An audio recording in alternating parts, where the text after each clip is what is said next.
what is required in the eighth commandment. The eighth commandment requireth the lawful procuring and furthering the wealth and outward estate of ourselves and others.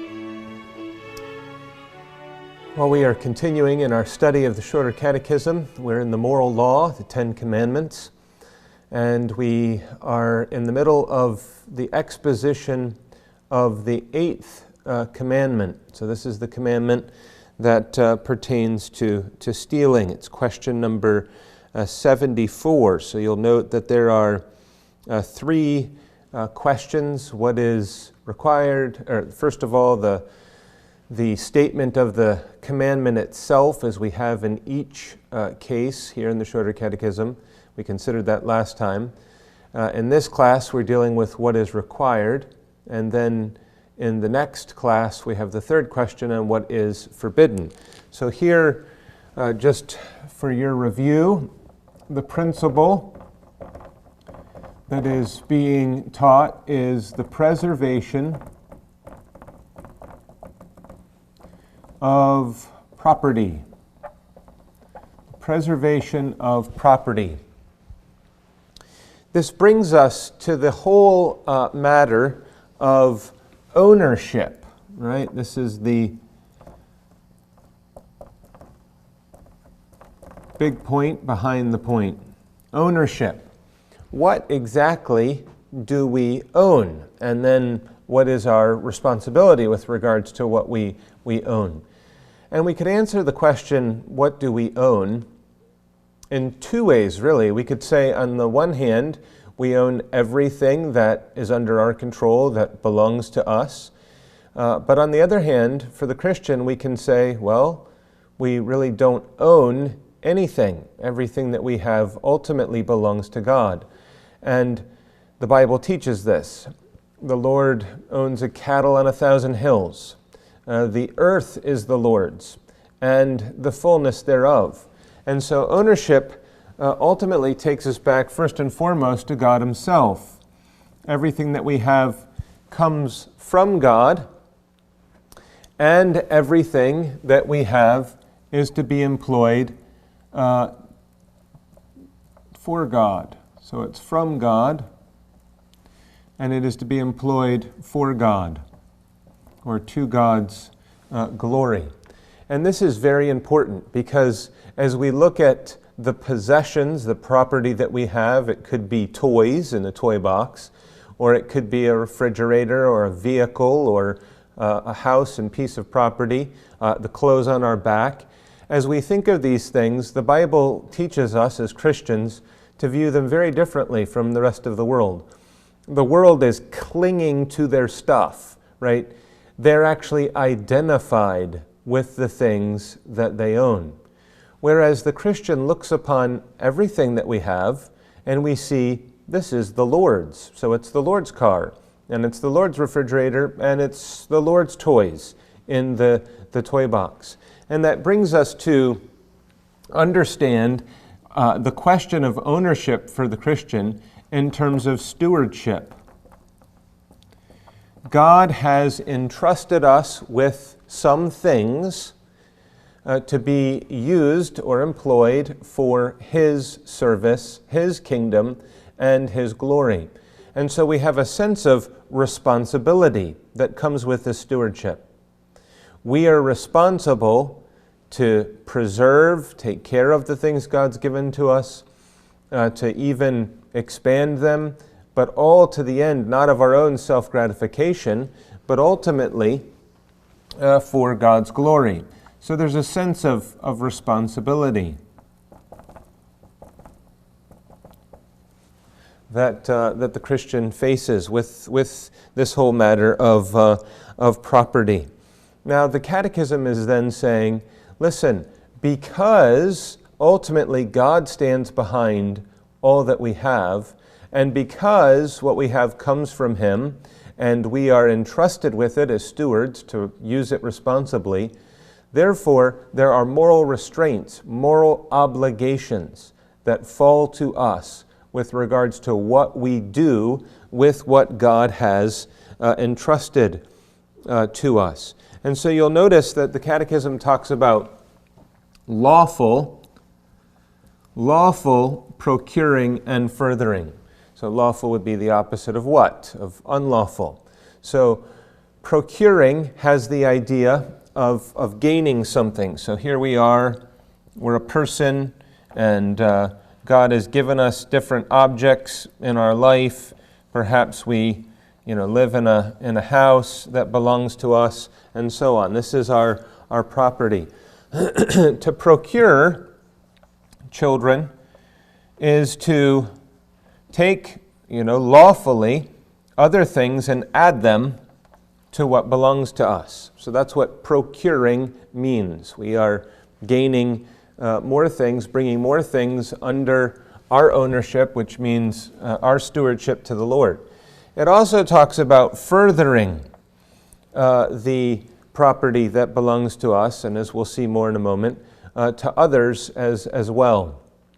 So that means making good use of what God has given in a way that could even expand it. You'll remember the parable of the talents, where the master gives talents to his servants, goes off to a far country, and you have the responsible stewards who take what the Lord had entrusted to them, and they invest it, if you will. They expand it. They further it, to use the language of the Catechism, so that when he returns, the steward's able to say, we've basically doubled what you've given to us. And then there's the unfaithful or unprofitable steward who did nothing. He buried his talent and did nothing to further it for God's glory.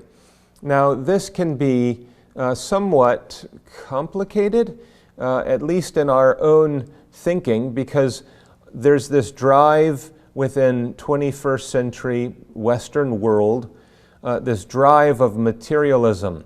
And because the world identifies themselves with their stuff, they are hungry, lustful, covetous to get as much stuff as possible. They think that somehow accumulating resources will make them happy. And it would be easy for the Christian to kind of slip into that worldly mentality and to buy the lie of the world. But what the Lord is saying here is, given all that we've talked about God's ownership and the stewardship and responsibility that the Lord has given to us, we have a very different concept.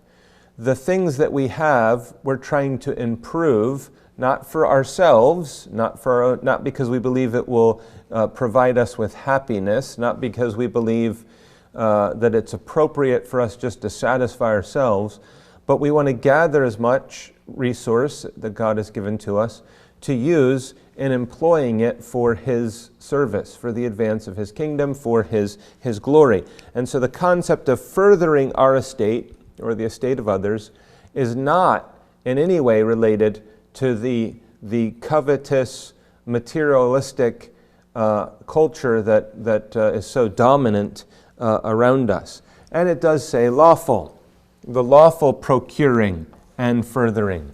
We are to seek to gain things for ourselves through means that are within the parameters of God's Word. So stealing in order to get more things, so you steal a car or you steal something at the store, obviously this commandment is prohibiting that. Thou shalt not steal. And there are ways of robbing people of their resources to gain our own resources.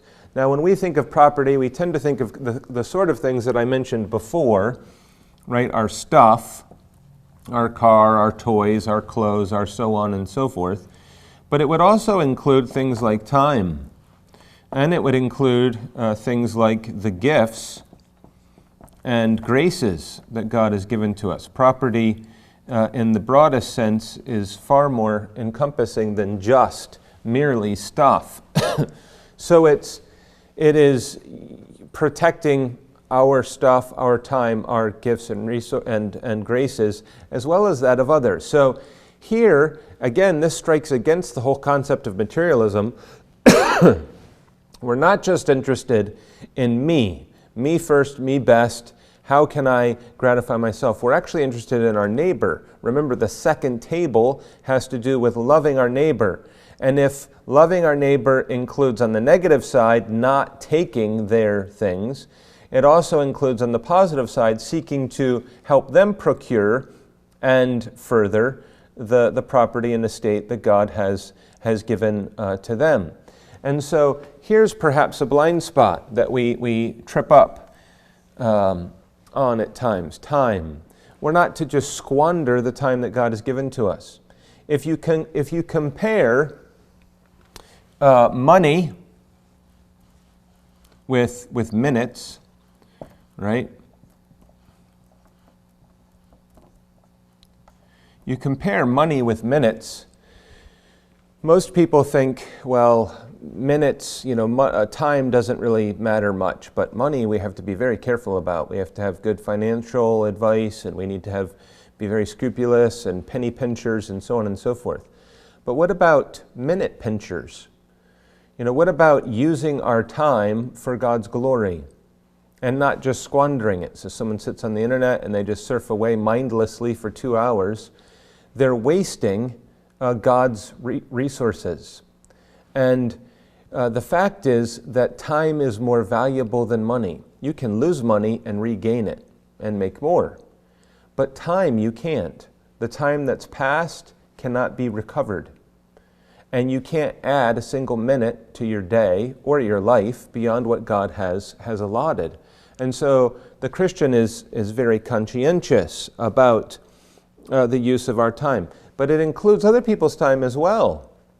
And so we're seeking to preserve their time.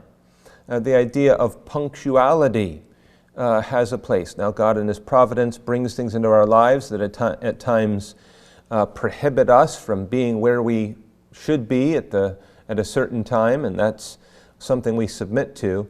But all too often it's easy for us in our selfishness to actually waste the time of others. And that is not helping them procure or further their property, their time, their resources. We're actually squandering it. And so we need to be mindful of these sorts of things as Christians. And so here the Catechism is teaching us about the importance of procuring and advancing the wealth and outward estate of both ourselves and of other people. How about gifts and graces? So the Lord's given us resources, not tangible resources, not resources like this podium here or the marker that I'm holding in my hand, but intangible resources. God's given to us gifts that we're to use for His glory.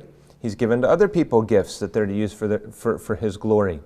And if we only take maybe the intellectual gifts or our ability with our hands, our ability to create, whatever other resources the Lord has bestowed upon us, and we only use those for ourselves, what makes me happy, what serves my interests, what advances my goals, and so on, it's a problem. We need to be thinking in terms of what has God given me by way of gifts, and how am I harnessing time, money, and everything else in the service of those gifts as they're employed for the Lord. Remember, the Lord is talking about our physical assets in Matthew 6 when He says, don't worry about what you're going to eat, don't worry about what you're going to wear, seek first God's kingdom and His righteousness, and He'll add these other things unto you. And so we're to be focused on His kingdom. Now, it's true with others as well. We want to help other people identify and employ the gifts and graces that God has given them.